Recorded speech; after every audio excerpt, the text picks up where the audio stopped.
अरे की फरेला से झरेला, अरे की फरेला से पुताला, की धर्मशाला दुनिया, अरे एगो यवेला एगो जाला। देखिए दुनिया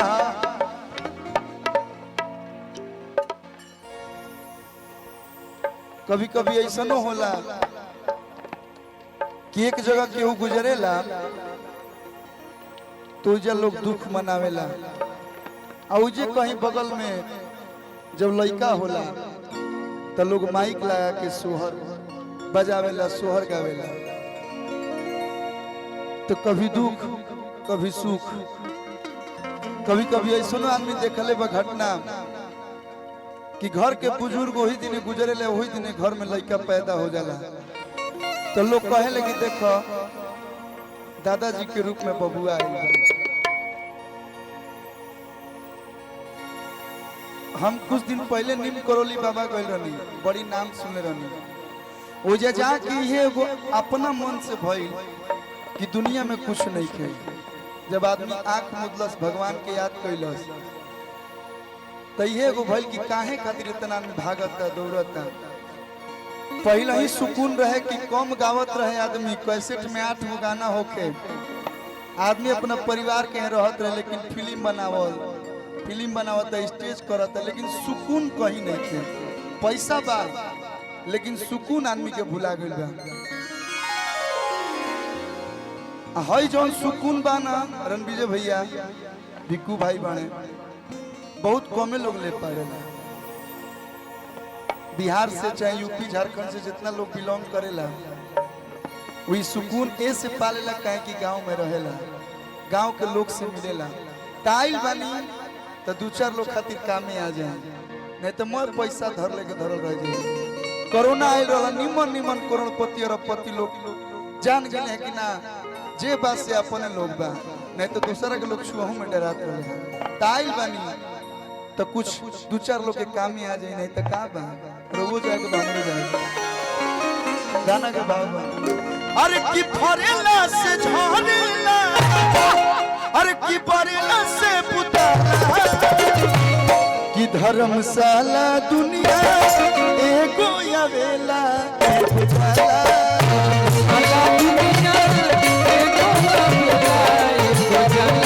धर्मशाला दुनिया एगो यवेला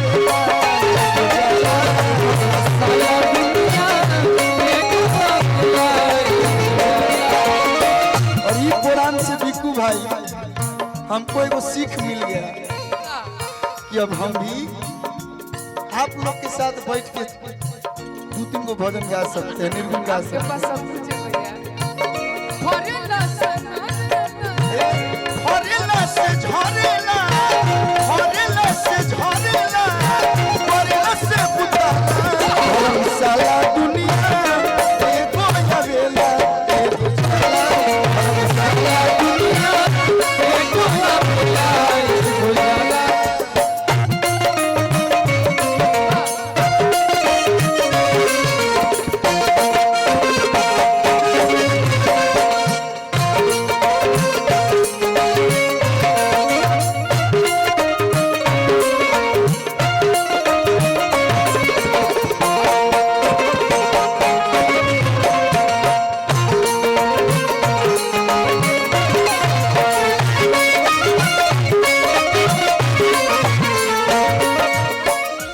हमनी के जितना पढ़ले बनी जा, जितना ज्ञान में बा कि रावण है ब्रह्मांड के सबसे बड़ा पंडित रहे, ओकरा बड़ी घमंड रहे कि हमरा के केहू ना मार पाई। लेकिन का कही कि जे आई बा ओकरा जाए के बा। हां रावण लेखा आदमी के घमंड ना टिकल तो हमनी के का बने जे कुछ नहीं खे जा। रावण लेखा ज्ञानी दुर्योधन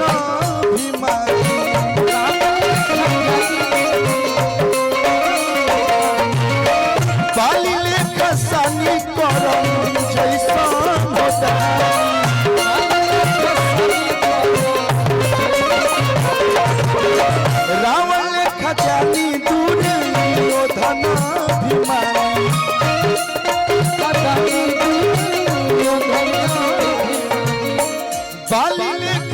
बानी करम जैसन हो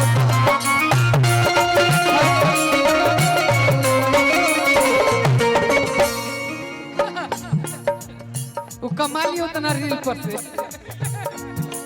भाई छोटा। अच्छा ब्लॉग बनाता है, हाँ, वाह। क्या नाम है ब्लॉग का तुम्हारे?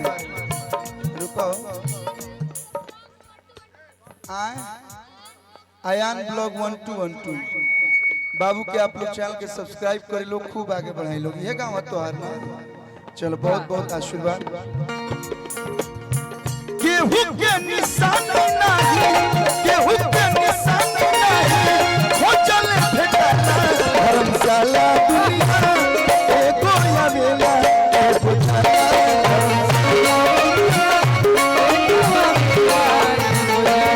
धर्मशाला दुनिया एगो आवेला एगो जाला।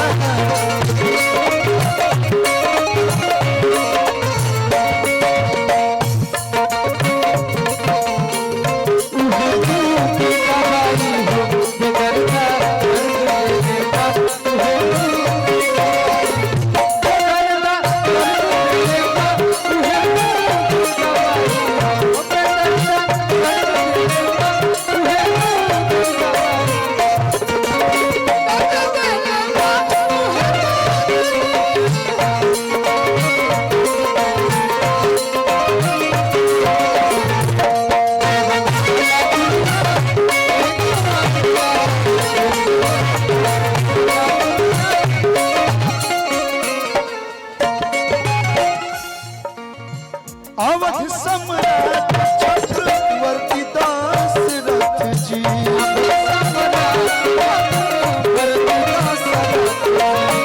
सुत श्री राम जी का सर्व समर्थ जी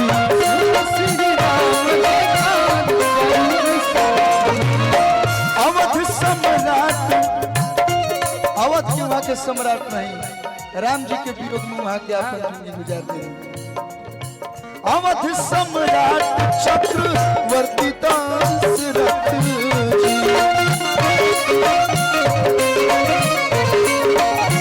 सुत श्री राम जी का सर्व समर्थ जी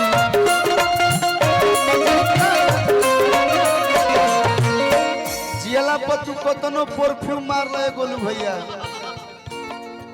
लेकिन मुआला के बादू साथे ना जाए। भाई कतनो बढ़िया ब्लेजर पहन ली जा, लिवाइसे के काहे न रुवे टी शर्ट पहन ली, सब धइल के धइल रह जाई कि मुआला पलास जे कर, मुआला पलास जे कर दिल में बोलाला धर्मशाला दुनिया एगो आवेला एगो जाला धर्मशाला दुनिया एगो आवेला एगो जाला धर्मशाला दुनिया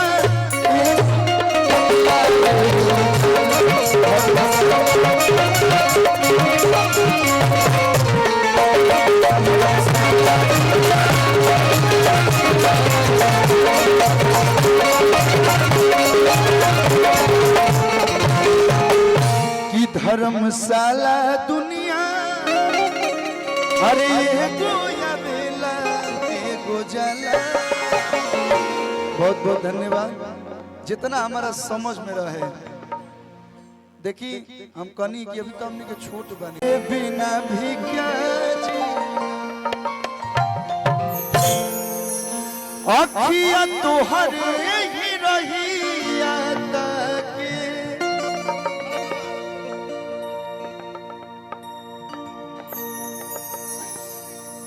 भैया एगो पिछला मंच पे भाई के बारे में एगो बात पाले, इतना सुंदर लड़का है और जितना ही सुंदर है ना इतना ही सुंदर इसका व्यवहार है। और आजकल भैया जो सच्चा है ना उसी के साथ कुछ न कुछ गलत हो जाता है।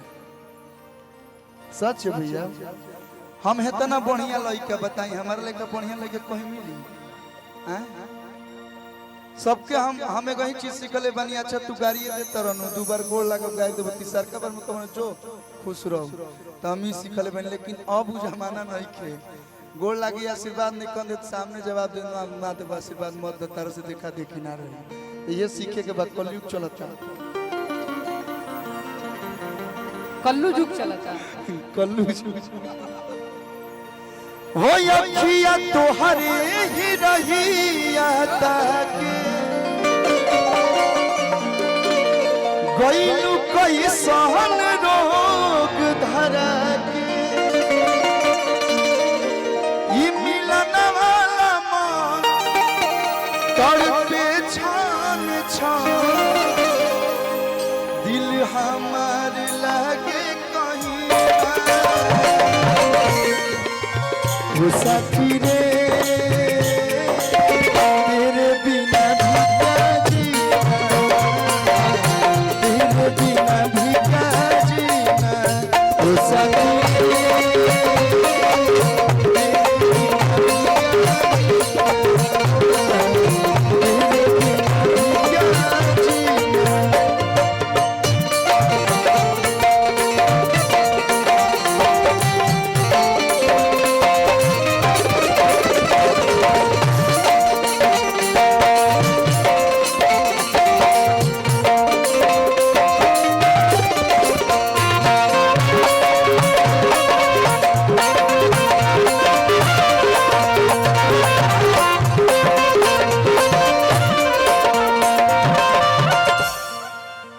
जिंदगी लागे जन्नत जैसन रहलू जब पास हो सत्य से जुड़ा भरल बा इतना मिठास हो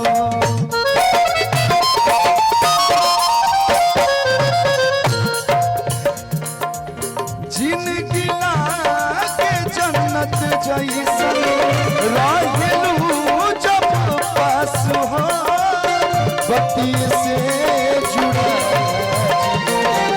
भरल बा इतना मिठास हो गइल कौन कसूर किस बात का दूर है जहाँ कल्लू भैया इस बनी वहाँ पे खड़ी ना हुई है तब कैसे हो अरे जाए? आप हो जाइए, हम इशारा समझ गए। अब गाइए, ठीक है। अब गाइए का सुधीर भैया जब तक खड़ा होके ना कहिए भैया तब तक अच्छा ना लगता। अब कह दी इन्हों के लोग देख। हाँ तो अगला बेर बोलाई तो तनी हई पंडाल तनी ऊपर करो और मैं भाई लामे लामे बड़े सर हो गइल का कसूर काहे तना गुरु बस तने बता दो हसीना सुधीर भैया हमारे सैड सॉन्ग बहुत अच्छा गाते भी हैं, लिखते भी हैं और सुनते भी हैं।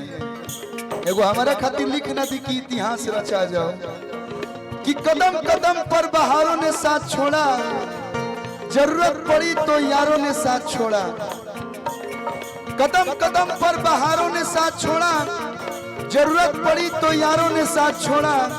सितारे बोले हम देंगे साथ तुम्हारा, मगर अफसोस सुबह हुई तो सितारों ने भी साथ छोड़ा। और सैड सॉन्ग लिखने के लिए या गाने के लिए जरूरी नहीं है कि दिले टूटे, बिना दिल टूटे कितना प्यारा आप गाते हैं, लिखते हैं।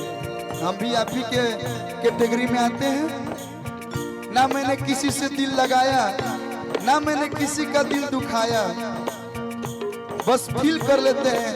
कैसे को पीके में रहे हाथवा छू के मैं फील कर लेबे, तो हम बिकुआ के मैं दर्द अभी महसूस करता नहीं। हो गइल का कसूर काहे तना गुरु, बस तने बता दो हसीना। ओ साथी रे, ओ साथी रे, तेरे बिना भी क्या जीना, तेरे बिना भी क्या जीना।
क्या ये सच है क्या कि जब आदमी प्रेम में होता है तो ना उसे दिन या रात का पता नहीं चलता?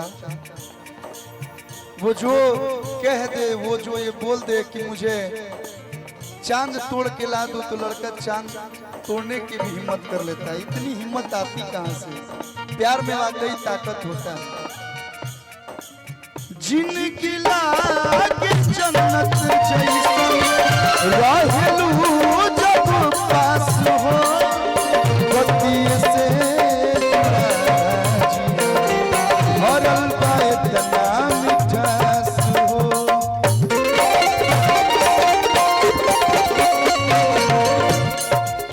भोला बाबा की तरफ से बहुत सारा प्यार, मन से स्वागत, अभिनंदन। हो गइल का कसूर काहे तना गुरु, बस ये तने बता दो हसीना।